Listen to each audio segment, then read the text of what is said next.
pastors, ministry leaders, and future ministers. Welcome to our first segment of Grow Together. I'm Sehi, and this is Crystal, and we're so excited you're joining us back. Our podcast is designed to offer tangible leadership competencies that you can apply directly to your ministry context. That's right. And so today in Grow Together, we're going to talk about calling and missional life. Now, that topic sounds like a no-brainer, right? We're all called to ministry and we're all in ministry, right? That's why we're doing this. However, you'd be surprised how many of us really have a hard time articulating clearly about the call that God has placed in our lives. Yes. Do you remember when you were called, Crystal? I do remember. I was actually a very young married woman, and I was on the trajectory. I had just completed an elementary education degree. I thought I would just teach third grade, and I think I always had leadership in my heart, so I was kind of expecting to be a principal someday. My husband at that time was the campus missionary at the University of Arizona. Because I had summers off as a teacher, we were planning a mission trip that summer into North Africa, and I'll never forget that day. We were in a basement of an Assemblies of God church. And this basement had a mildewy smell that I can really even smell right now.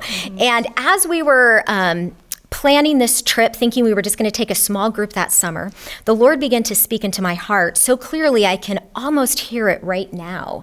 And not everyone gets this clear of a call, but mine was very clear. And the Holy Spirit spoke to my heart and said, Crystal, I am calling you to lead this generation to the nations. Wow. And I am going to use Chi Alpha to open up a new pipeline into the nations.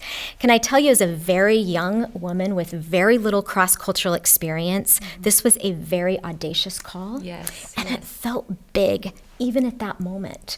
Very little had happened yet, and yet I felt God was going to really open up new doorways that we would be walking on the Great Commission. And so I think because of my call, I have a deep respect for young women with audacious calls in their life and heart. That's really good. I also do remember very clearly when God called me.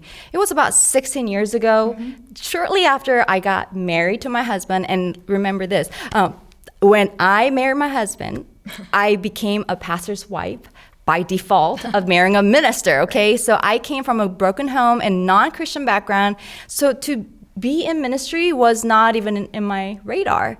But then one day I wake up and God has this call and he says, Sehi, one day you'll be a minister on your own right. Now, at that moment, I've never seen a female minister in South Korea. And so I said, God, is this even a thing? And am I allowed to even do this? Because culturally, it's kind of not allowed for female ministers to teach male and all that kind of thing. So I said, God, is this even allowed? And I didn't even want to be in ministry. I had another wonderful, my plan of my own, right? I wanted to be something else. But God has placed that call. And 16 years later, today, I look back and I'm a lead pastor, right? And I said, God, is this what you mean? But it took me that long from the moment that God called me very clearly till now. And it's really important for us to have that articulated because a lot of times when you're in ministry, you know that you get tested. Yes. Your faith get tested. You know, you remember those times when you're so stretched? Yes. For you, it's been 16 years. For me, it's been 25 years. Wow. And so it's been a long journey, and my role has looked different through those seasons. But I will say that as I stepped into that destiny of leading this generation to the nations, I have seen God do such amazing things among our Chi Alpha world. And now I see missionaries all over the world. And how could have I guessed when that call seemed so audacious as a young woman that today, this concept of making disciples on the secular university in kind of a hostile environment works so well among our unreached people groups. So yes, like nurturing that call and see it, how it played out through 25 years has been a very exciting journey. Absolutely. And so having that calling piece and calling narrative very clearly articulated is important because during that time when you feel like you're going through the tunnel or during that time when you feel like your faith has been tested and you feel like, God, am I doing the right thing? Am I supposed to be doing thing? Then you'll look back for that exact moment when God called you and say, you know what? It's not me. that called myself to ministry. I mean, who would do that, right? It is a hard journey, but it's only God who will call you to ministry. So you have to have that narrative. Yeah. Well, I'm just going to jump in and say, too, I think for our young women, this is so important because, like you mentioned, you didn't have very many female models, especially in Korea. So I think because we have less models, we don't know the language often. So it was even hard for you to say the word minister because you hadn't seen a minister. And so I do believe helping young women articulate their call using language like minister, pastor, youth pastor, is important because many have not had the models. Yeah, and it validates their responsibilities as ministers, right? We're also talking about missional life. When we're talking about missional life, we think pulpit ministry or children's ministry, youth ministries. But can I challenge us to think beyond that, beyond church ministry? When I think missional life, I think ministering to the community, ministering to the world, right? So think beyond your titles, although titles validates your role, think beyond the church ministries. Think great. I have that audacious dream that God has called you to serve and lead greater than your own capacities. That's a missional life. And, you know, Sehi, I've watched you in that capacity, especially over these last few years, stepping into the role as lead pastor, as Sehi leads her church so beautifully and has such a powerful pulpit ministry. But at the same time, Sehi is a police chaplain. I love it. She works with her community on a multicultural festival that brings in Christians and non-Christians alike to raise awareness about multi-ethnic living within our community. And so watching Sehi pastor a church, but also pastor a community, being so known in our community, really has given me and others such a great example of missional living within a community. We pastor a church, but really we are called to a community and the citywide church. That's so true.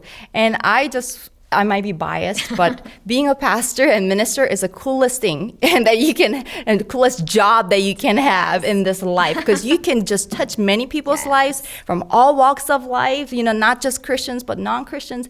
I'll tell you, being a police chaplain, it took me to the darkest places in our city, and just being there when people are going through just dark times, and they're not even believers, but they just hold on to this hope of God, and they allow me to pray. That's amazing. The call of life and missional life is important. So now we're going to give you some handles, because we understand that this call of God and the missional life is not easy, and sometimes it can be not clear, as you're journeying through this. So 3 handles. Number 1, what is it, Crystal? Number 1 is identify when, where, and what of your calling narrative.